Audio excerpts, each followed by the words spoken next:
The call came in at 11:42 on a Tuesday, and Dorian Carter almost didn't answer it. He was in the middle of refilling a booth by the window. The older couple who came in every week, always the same order, always left a $2 tip. When his phone buzzed in his apron pocket, he saw the name on the screen and set the coffee pot down on the edge of the counter before he picked up. "You were supposed to be here at 11, the voice said. No greeting, no pause. Dorian recognized the voice the way you recognize a submit file, not by any single feature but by the pressure it puts on everything around it. Renata Okafor had been his regional manager for 8 months, but he'd spoken to her in person exactly twice. Most of what he knew about her came through memos and the clipped voicemails she left when she felt something wasn't moving fast enough. "I had an opening shift," he said. "I told HR 2 weeks ago I couldn't do 11. I'm not calling to discuss scheduling. I'm calling because the compliance audit for your location is 3 days out, and I still don't have your updated inventory reconciliation." Dorian moved toward the far end of the counter, away from the couple by the window. "I submitted that on Friday. The system doesn't show it. Then the system has a problem because I submitted it on Friday at 4:17. I have the confirmation email." There was a pause. Not a long one, just enough to suggest she was deciding something. "You need to resubmit by end of day," she said. "I'll look into why it didn't go through," he said. "But I'm not resubmitting something I already submitted until I know what happened to the first one." Another pause. Longer this time. "Excuse me?" Dorian watched a family come through the front door. A woman with 2 kids, maybe 6 and 8, both in school uniforms, both looking like they'd had a long morning already. He raised a hand at Becca, one of his servers, and tilted his head toward the family. She nodded and grabbed menus without being asked. "I said I'll look into it," Dorian repeated. "If the submission failed on your end, I'll find out why and I'll fix it. But I'm not duplicating a file I already sent without understanding what happened." "This isn't a negotiation," Renata said. "You work for Hartwell Group. Your location is under review. I need that file. And you'll have it," he said. "Once I know what the issue is." "Dorian, I have customers," he said. And he ended the call. He stood there for a moment with the phone in his hand. Through the window, a truck was pulling out of the parking lot. One of the regulars waved at him through the glass. He waved back. Then he put the phone in his pocket, picked up the coffee pot, and went back to the booth by the window. Millbrook Station had been a working diner for going south 31 years. It sat at the corner of Teller Avenue and Route 9, between a tire shop that had closed sometime during the previous administration and a nail salon that seemed to do a quiet but steady business. The building itself was older than the business. Someone had put up the original structure in the late 50s, and you could still see the original tile pattern in the back hallway if you knew where to look. 3 owners had come and gone before the Hartwell Group acquired it as part of a regional portfolio expansion 6 years ago. Dorian Carter had managed it for 4 of those 6 years. He hadn't planned on this. In his 20s, he'd managed a kitchen in Atlanta, done a stretch in hotel food service in Charlotte, spent 2 years helping his brother-in-law open a place in Columbus that eventually folded in the recession. He'd come to Millbrook Station as an interim manager during a transition period and somehow never left. The diner had a quality he found hard to name, a kind of settled consistency, a sense that it had outlasted most of the things that had tried to change it, and he found that suited him. He had one son, Kenneth, who was 14 and lived with him 4 days a week under the custody arrangement he and his ex-wife Linda had worked out 2 years prior. He picked Kenneth up from school on Tuesdays, Thursdays, and every other weekend. On the other days, he was usually at the diner by 6 a.m. He was not, by any reasonable description, a man who made scenes. The phone call with Renata Okafor was not a scene. It was a reasonable exchange, factually accurate on both sides, and he had ended it politely. He had not raised his voice. He had not used any language that would have concerned anyone. He had simply stated what he intended to do and stopped talking. He understood, even as he put the phone away, that this would not be how it was received. By 1 o'clock, the lunch rush had peaked and was starting to thin.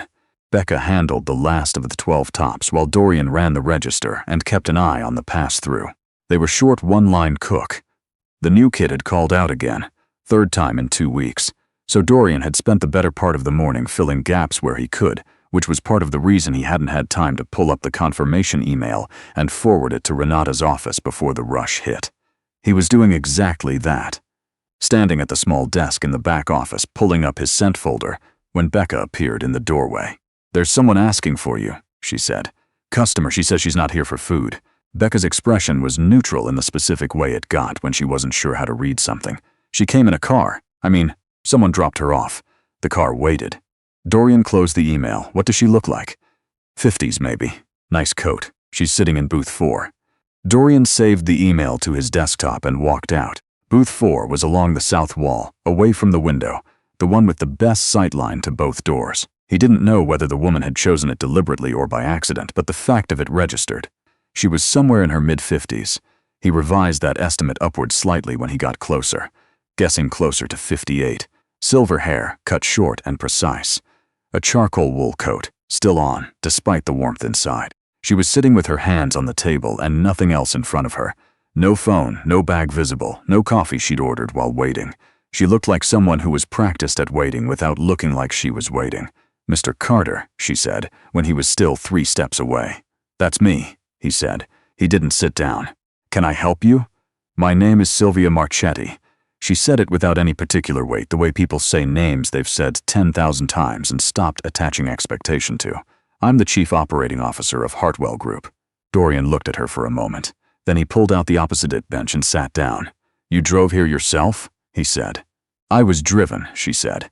"I try not to drive in the city anymore. My reaction time isn't what it was."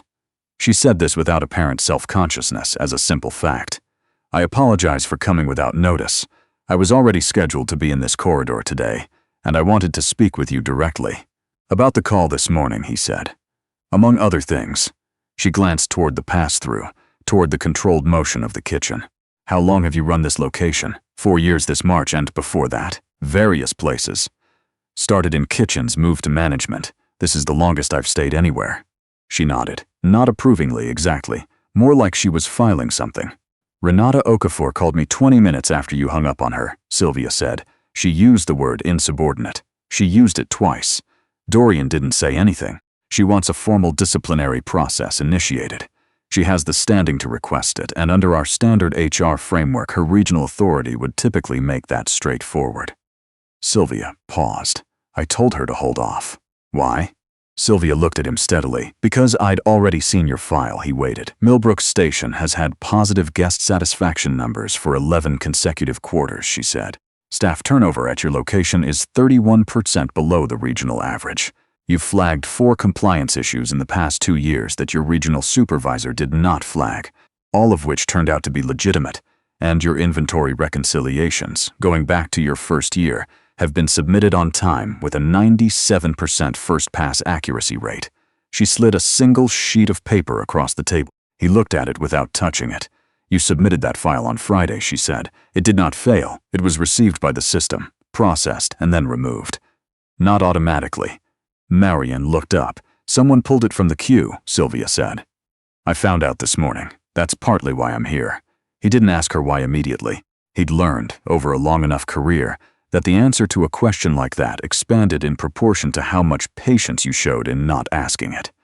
Instead, he watched a family come in through the front door, watched Becca appear with menus before they'd finished looking around, watched the rhythm of the room he'd been running for 4 years, and let Sylvia Marchetti take her time.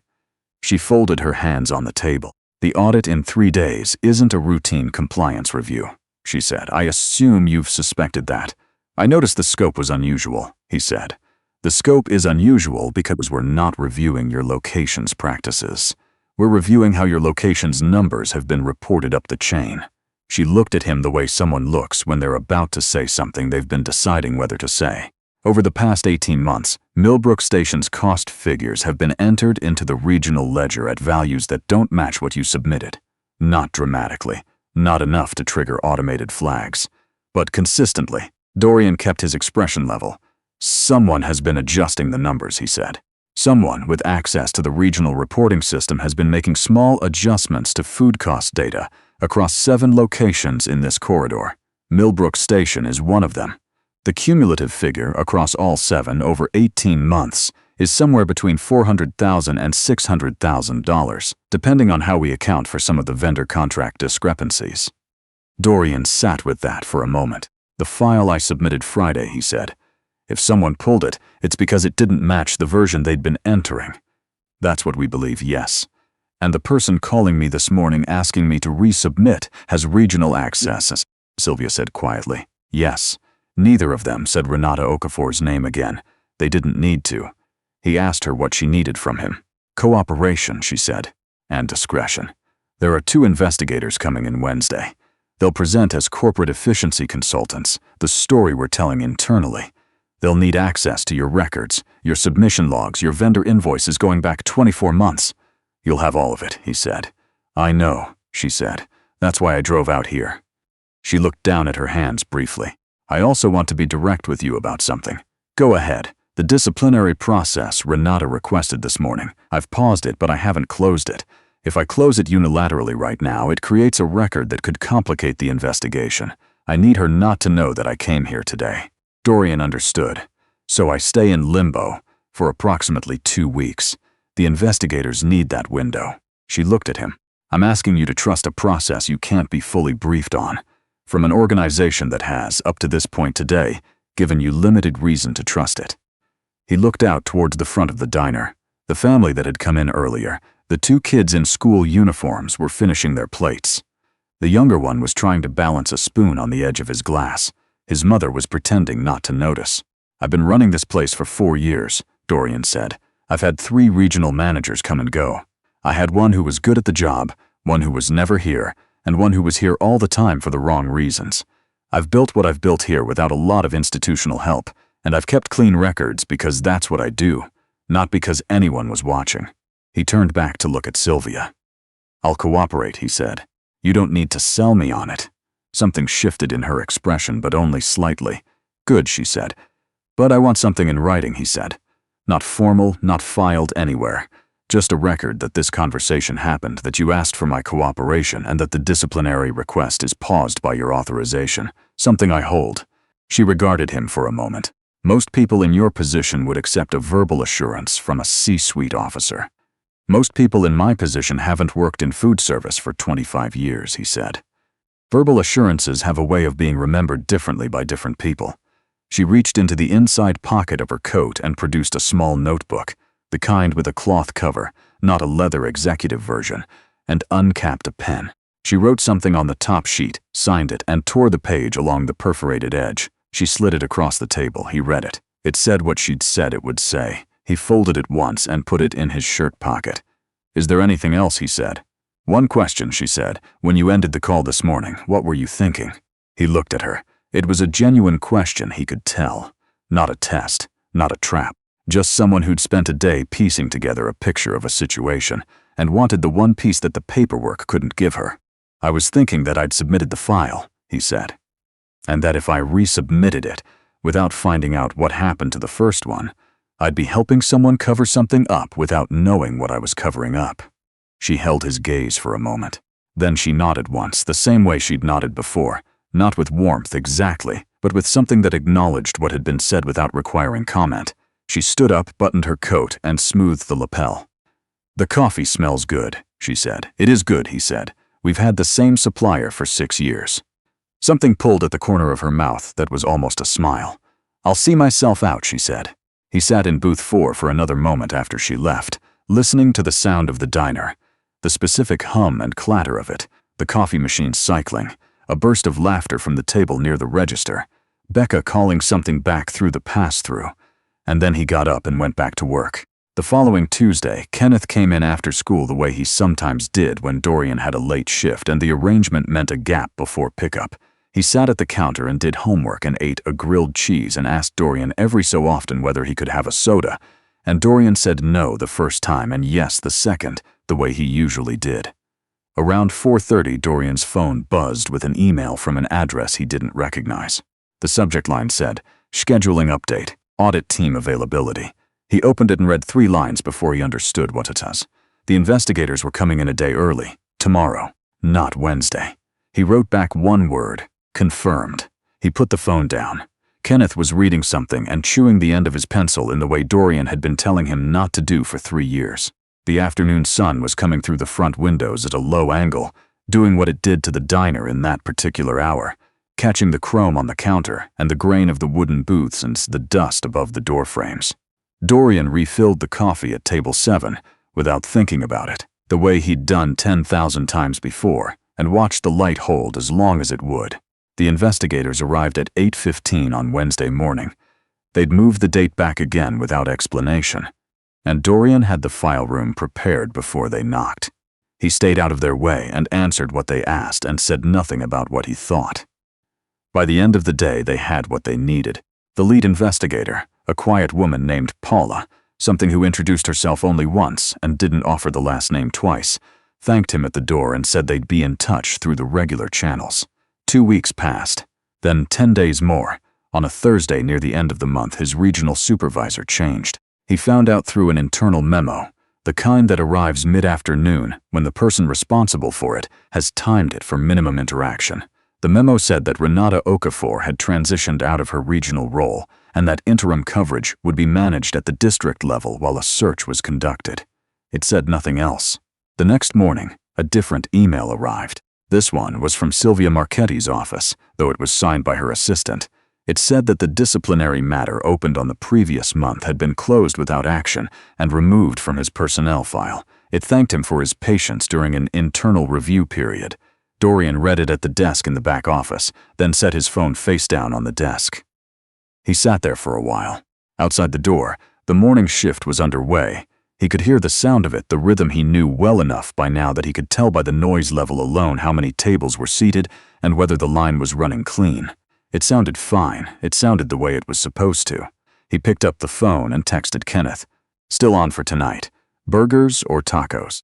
The answer came back in under 30 seconds. Both he put the phone in his pocket and went out to start the day. He never spoke to Sylvia Marchetti again. He saw her name in trade articles twice over the next year. Once in a piece about a restructuring at Hartwell's parent company, once in a brief mention about a board appointment she declined. Both times she was described as reserved, precise, someone who did not often make herself visible. He understood that about her. He found, in fact, that he respected it. He also never fully confirmed, from any official source, exactly what had been discovered or how it had been resolved. The numbers that appeared in subsequent regional reports for Millbrook Station were accurate.